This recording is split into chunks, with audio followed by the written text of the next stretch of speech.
नमस्कार दोस्तों, जेके वर्ल्ड में आपका स्वागत है। प्रतियोगी परीक्षाओं में आपकी सफलता सुनिश्चित करने के प्रयास के अंतर्गत हमने लुसेंट ऑब्जेक्टिव जीके बुक के प्रश्नों की सीरीज़ स्टार्ट की है, जिसका प्रत्येक वीडियो टॉपिक वाइज होता है। अगर आपने अभी तक इस चैनल को सब्सक्राइब नहीं किया है तो कृपया अभी इसी वक्त कर लें, क्योंकि आपको यहाँ पर कॉम्पिटिटिव एग्ज़ाम से रिलेटेड स्टडी मटेरियल्स और प्रैक्टिस सेट्स की वीडियोस मिलती रहेंगी। तो आइए लुसेंट ऑब्जेक्टिव जीके बुक के क्वेश्चंस की सीरीज़ में आज हम शुरू करते हैं मौर्य काल से संबंधित प्रश्नों के अभ्यास का।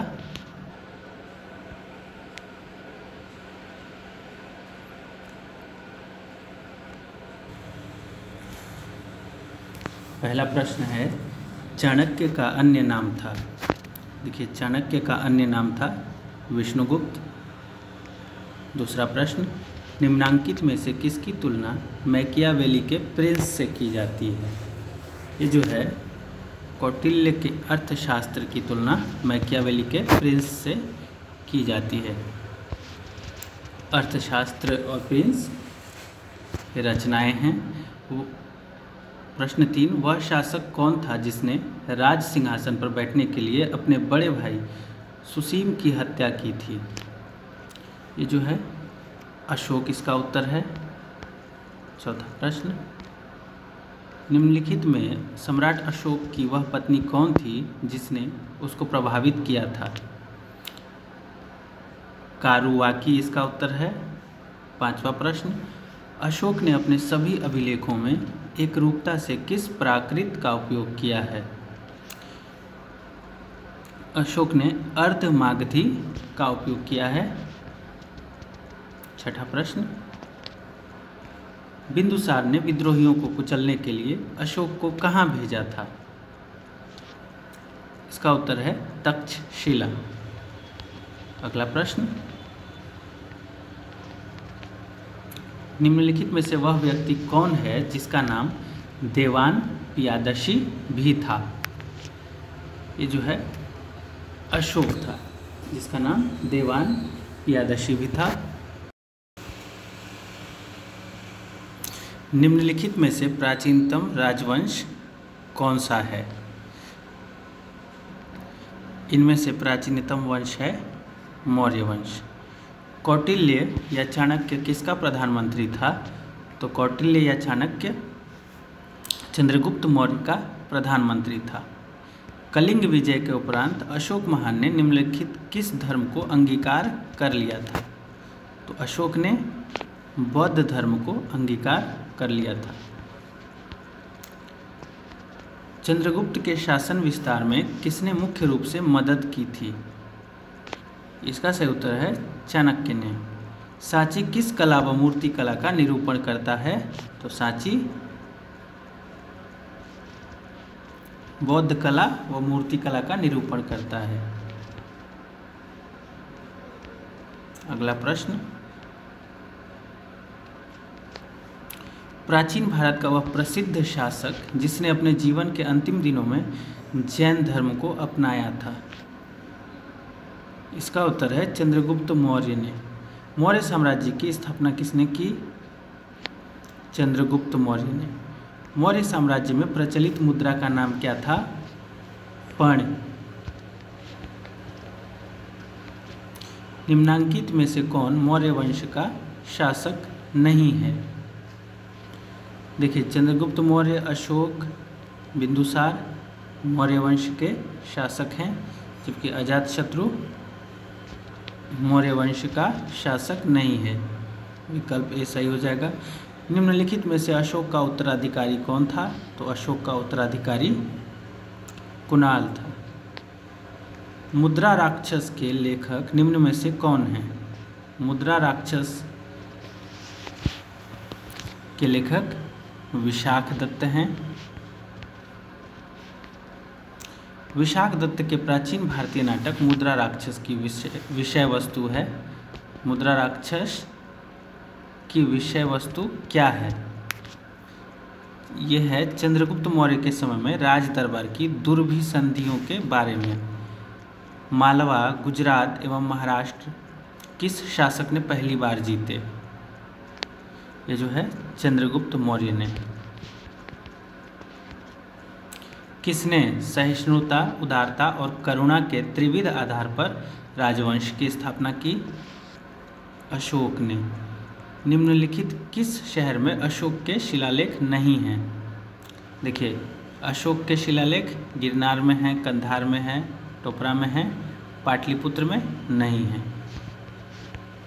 अर्थशास्त्र का लेखक समकालीन था। देखिए, अर्थशास्त्र के लेखक चाणक्य थे, तो वह इनमें से किसके समकालीन थे?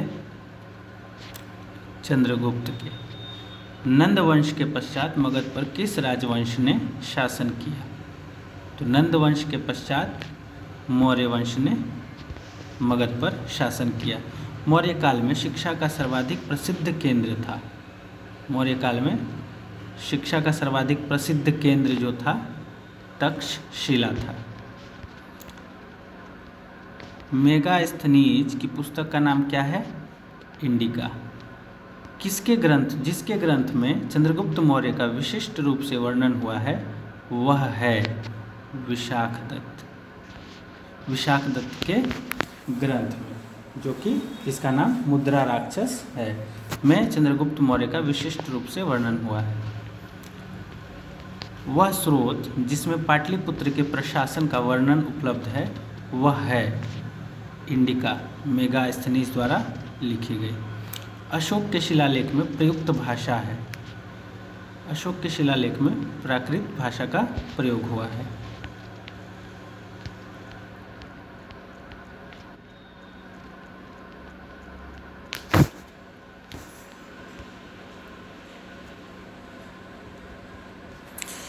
निम्नलिखित में से किस मौर्य राजा ने दक्कन की विजय प्राप्त की थी? चंद्रगुप्त मौर्य ने। मेगास्थनीज ने भारतीय समाज को कितनी श्रेणियों में विभाजित किया? ये जो है 7 श्रेणियों में विभाजित किया। कौटिल्य के अर्थशास्त्र में किस पहलू पर प्रकाश डाला गया है? तो कौटिल्य के अर्थशास्त्र में राजनीतिक नीतियों पर प्रकाश डाला गया है। निम्न में से कौन सा क्षेत्र अशोक के साम्राज्य में सम्मिलित नहीं था? देखिए, अशोक के साम्राज्य में अफगानिस्तान, बिहार, कलिंग सम्मिलित था, जबकि श्रीलंका सम्मिलित नहीं था। पाटलिपुत्र को किस शासक ने सर्वप्रथम अपनी राजधानी बनाई? ये जो है चंद्रगुप्त मौर्य ने। पाटलिपुत्र में स्थित चंद्रगुप्त का महल मुख्यतः बना था, किस चीज़ का बना था? लकड़ी का। बराबर जहानाबाद जिला की गुफाओं का उपयोग किसने आश्रय गृह के रूप में किया? आजीविकों ने। किस अभिलेख से यह साबित होता है कि चंद्रगुप्त का प्रभाव पश्चिम भारत तक फैला हुआ था? ये जो है रुद्रदमन का जूनागढ़ अभिलेख से साबित होता है। केवल वह स्तंभ जिसमें अशोक ने स्वयं को मगध का सम्राट बताया है, इनमें से क्या है? भाब्रू स्तंभ।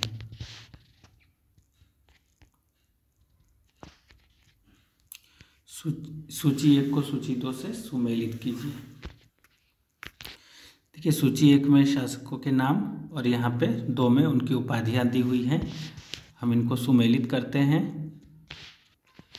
देखिए, यहाँ पे चंद्रगुप्त जो हो जाएगा सेंड्रोकोटस, बिदुसार का अमित्रघात, अशोक का पियदस्सी और चाणक्य का विष्णुगुप्त। तो ABCD का सही कूट हो जाएगा A का 2, B का 3, C का 1 और D का 4। 2 3 1 4 किस विकल्प में है? C में। प्रथम भारतीय साम्राज्य स्थापित किया गया कनिष्क द्वारा, हर्ष द्वारा, चंद्रगुप्त मौर्य द्वारा, समुद्रगुप्त द्वारा। तो इसका सही उत्तर है चंद्रगुप्त मौर्य द्वारा। उत्तरांचल में अशोक का एक शिलालेख स्थित है। उत्तरांचल में अशोक का एक शिलालेख कालसी में स्थित है। सांची का स्तूप किसने बनवाया? सांची का स्तूप अशोक ने बनवाया। अशोक के शिलालेखों को पढ़ने वाला प्रथम अंग्रेज कौन था? वो जेम्स प्रिंसेप था। अगला प्रश्न,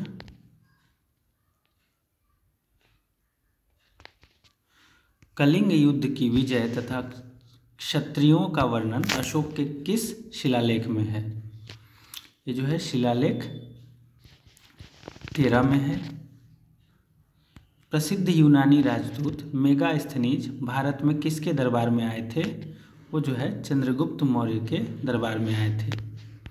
चंद्रगुप्त मौर्य ने सेल्यूकस को कब पराजित किया? चंद्रगुप्त मौर्य ने सेल्यूकस को 305 ईस्वी पूर्व में पराजित किया। निम्नलिखित में से कौन सा राजा प्रायः जनता के संपर्क में रहता था? जो है अशोक, इसका सही उत्तर है। अशोक ने 261 ईस्वी पूर्व में कलिंग को जीतने के बाद क्या किया? अशोक ने भारी रक्तपात देखकर युद्ध की नीति को सदा के लिए त्याग दिया। अशोक के अधिकांश अभिलेख किस भाषा व लिपि में हैं? प्राकृत व ब्राह्मी। किस ग्रंथ में चंद्रगुप्त मौर्य के लिए वृषल यानी निम्नकुल शब्द का प्रयोग किया गया है? इस ग्रंथ का नाम है मुद्रा राक्षस।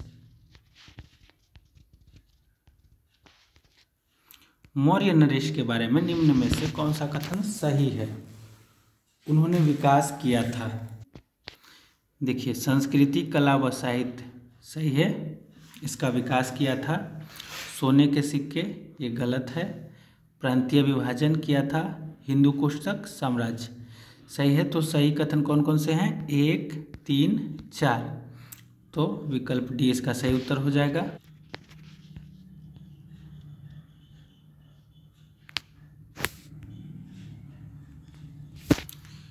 अगला प्रश्न, कथन, अशोक ने कलिंग को मौर्य साम्राज्य में जोड़ लिया था। कारण, कलिंग दक्षिण भारत को आने वाले स्थलीय एवं समुद्री मार्गों को नियंत्रित करता था। तो देखिए, ये दोनों कथन सही हैं। विकल्प देखते हैं। ए और आर दोनों सही हैं तथा आर ए की सही व्याख्या करता है। सही उत्तर हो जाएगा। अगला प्रश्न, अशोक के जो शिलालेख रॉक एडिक्ट्स संगम राज्य के बारे में हमें बताते हैं, उनमें शामिल हैं। कौन कौन से शिलालेख उनमें शामिल हैं? तो 2 एवं 13वां। कथन, अशोक के राज्याधीश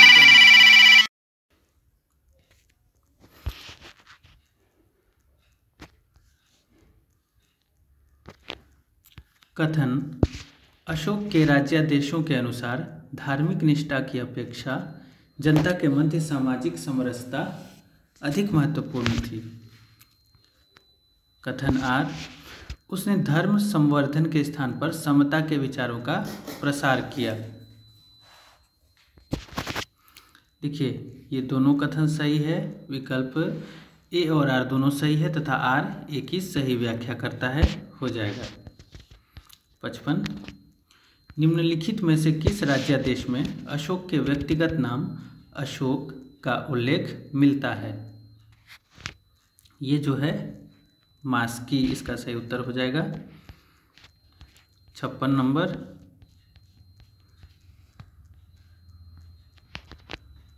निम्नलिखित वक्तव्यों में कौन सा एक वक्तव्य अशोक के प्रस्तर स्तंभों के बारे में गलत है?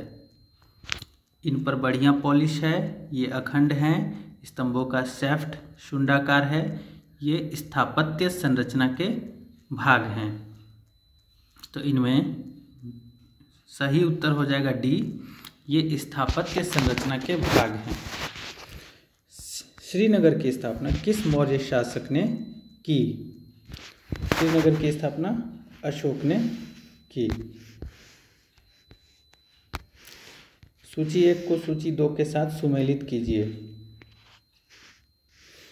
देखिए, यहाँ पे प्रांत और राजधानी का नाम दिया हुआ है तो उत्तरापथ की राजधानी हो जाएगी तक्षशिला, दक्षिणापथ की सुवर्णगिरी, अवंती राष्ट्र की उज्जैनी, प्राची पाटलिपुत्र। सही उत्तर इसका हो जाएगा ABCD का 1 2 3 4। किस ग्रंथ में शूद्रों के लिए आर्य शब्द का प्रयोग हुआ है? ये जो है अर्थशास्त्र हो जाएगा, जिसमें शूद्रों के लिए आर्य शब्द का प्रयोग हुआ है। अशोक ने अपने राज्याभिषेक के चौथे वर्ष में निग्रोध के प्रभाव से प्रभावित होकर किससे बौद्ध धर्म की दीक्षा ली? ये जो है उपगुप्त से ली। किसने पाटलिपुत्र को पोलीब्रोथा कहा? मेगास्थनीज ने। मौर्य काल में एग्रोनोमाई किसे कहा जाता था? तो एग्रोनोमाई सड़क निर्माण अधिकारी को कहा जाता था। मौर्य काल में गुप्तचरों को क्या कहा जाता था? गुप्तचरों को मौर्य काल में गूढ़ पुरुष कहा जाता था। 64। किस श्रीलंकाई शासक ने अपने आप को मौर्य सम्राट अशोक के आदर्शों के अनुरूप ढालने की कोशिश की? इसका जो उत्तर हो जाएगा C तिस। 65। किस जैन ग्रंथ में चंद्रगुप्त मौर्य के जैन धर्म अपनाने का उल्लेख मिलता है? परिशिष्ट पर्वन। किस महीने से मौर्यों का राजकोषीय वर्ष फिस्कल ईयर आरंभ होता था? किस महीने से? तो ये जो है आषाढ़, जुलाई महीने से शुरू होता था। निम्नलिखित में किन किन दक्षिण भारतीय जातियों का उल्लेख अशोक के शिलालेख में किया गया है? देखिए, अशोक के शिलालेख में चोल, पांड्य, सत्यपुत्र और केरलपुत्र जातियों का उल्लेख है। तो इसका सही उत्तर हो जाएगा 1 3 4 और 5। 1 3 4 5 सी नहीं A। 1 3 4 और 5। अशोक के बारे में जानने के लिए सबसे महत्वपूर्ण स्रोत है। तो अशोक के बारे में जानने के लिए सबसे महत्वपूर्ण स्रोत शिलालेख हैं। अशोक के काल में कौन सी लिपि दक्षिण भारत में प्रवर्तित हुई थी? ब्राह्मी लिपि। अशोक का अभिलेख भारतीय उपमहाद्वीप के बाहर भी पाया गया है। निम्नलिखित में किस देश में यह पाया गया है? तो भारत के बाहर अफगानिस्तान में भी अशोक का अभिलेख पाया गया है।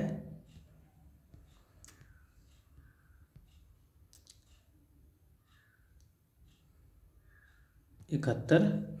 अत्यंत पॉलिश किए गए एकाश्म अशोक स्तंभ जिस पांडुरंजित बालुकाश्म के एकल टुकड़ों में तक्षित किए गए, उसे साधारणतः कहाँ की खदानों से निकाला गया? उसे जो है मिर्जापुर के समीप चुनार से निकाला गया। भारतीय लिखने की कला नहीं जानते, यह किसकी उक्ति है? यह जो है मेगास्थनीज की उक्ति है। मेगास्थनीज ने ऐसा लिखा। किस मौर्य सम्राट ने एक विदेशी राजा सीरिया के एंटियोकस I से अंजीर, शराब और दार्शनिक को भारत भेजने का आग्रह किया? ये जो हो जाएगा बिंदुसार से। अशोक द्वारा कलिंग पर चढ़ाई की जानकारी के लिए कौन सबसे महत्वपूर्ण स्रोत है? इनमें से महत्वपूर्ण जो स्रोत है वो है 13वां बृहत शिलालेख। बिंदुसार की मृत्यु के समय अशोक किस प्रांत का गवर्नर था? उस समय अशोक जो है उज्जैन का गवर्नर था। किस शिलालेख में अशोक ने घोषणा की है कि सारी प्रजा मेरी संतान है? पृथक कलिंग शिलालेख में अशोक ने ये घोषणा की है। कौन सी घोषणा युद्ध और हिंसा के प्रति अशोक के आंतरिक दुख को स्पष्ट करता है? कलिंग का पृथक शिलालेख। किस शिलालेख में अशोक की यह घोषणा अंकित है? किसी भी समय चाहे मैं खाता रहूं या रानी के साथ विश्राम करता रहूं या मैं अपने अंतःशाला में रहूं, मैं जहां भी रहूं, मेरे महामात्य मुझे सार्वजनिक कार्य के लिए संपर्क कर सकते हैं। तो ऐसा अशोक ने छठे शिलालेख में अंकित किया है। 79, निम्नलिखित में कौन अवरोही क्रम में मौर्य प्रशासन के अधिकारियों का नाम बताता है? अवरोही मतलब ऊंचे से नीचा। तो इसका सही उत्तर है ए, प्रादेशिक, राजुक, युक्तक।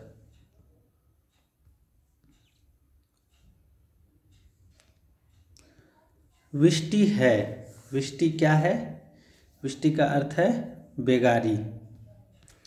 अगला प्रश्न 81 नंबर, मौर्य काल में सीता से तात्पर्य है। मौर्य काल में सीता का क्या अर्थ है? राजकीय भूमि से प्राप्त आय। निम्नलिखित में मौर्य कला का सबसे अच्छा नमूना कौन है? स्तंभ, स्तूप, गुफा निर्माण, चैत्य। तो इसका सबसे अच्छा नमूना है स्तंभ।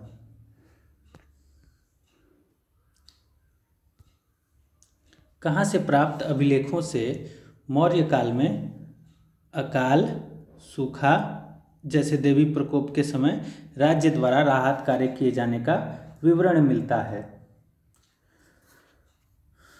तो महास्थान बांग्लादेश और सोहगौरा उत्तर प्रदेश से प्राप्त अभिलेखों में ऐसा विवरण मिलता है। अशोक ने श्रीलंका में बौद्ध धर्म का प्रचार हेतु किसे भेजा? तो वहाँ उसने महेंद्र और संघमित्रा यानी ए और बी दोनों को भेजा। अशोक के मनसेहरा जो पाकिस्तान में है एवं शहबाज गढ़ी वो भी पाकिस्तान में है से प्राप्त वृहत शिलालेखों में किस लिपि का प्रयोग किया गया है? तो अशोक के मनसेहरा एवं शहबाज गढ़ी से प्राप्त वृहत शिलालेखों में किस लिपि का प्रयोग किया गया है? खरोष्ठी लिपि का। कहाँ से अशोक के द्विभाषाई ग्रीक और आरामाइक अभिलेख प्राप्त हुए हैं? तो ये प्राप्त हुए हैं शरेकुना, कंधार से।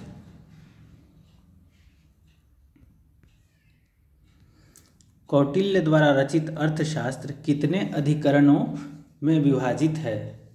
अर्थशास्त्र जो है 15 अधिकरणों में विभाजित है। अर्थशास्त्र में उल्लिखित सप्तांग में शामिल थे। अर्थशास्त्र में उल्लिखित सप्तांग में राजा, क्षेत्र, प्रशासन एवं कोश शामिल थे। अशोक का समकालीन तुर्मय कहाँ का राजा था? तुर्मय जो है मिस्र का राजा था। किसके शासनकाल में डायमेकस या डिमेकस भारत आया था? तो डायमेकस बिंदुसार के शासनकाल में भारत आया था। अंतिम प्रश्न इस टॉपिक का, निम्नलिखित अभिलेखों में से किसमें अशोक का नामोल्लेख हुआ है? इनमें से किस अभिलेख में अशोक का नाम आया है? तो ये जो है गुर्जरा इसका सही उत्तर हो जाएगा। तो इस टॉपिक के क्वेश्चन यहीं समाप्त होते हैं। अगर आपको ये वीडियो अच्छी लगी तो कृपया वीडियो को लाइक करें, अपने दोस्तों के साथ शेयर करें और इस चैनल को सब्सक्राइब कर लें। धन्यवाद।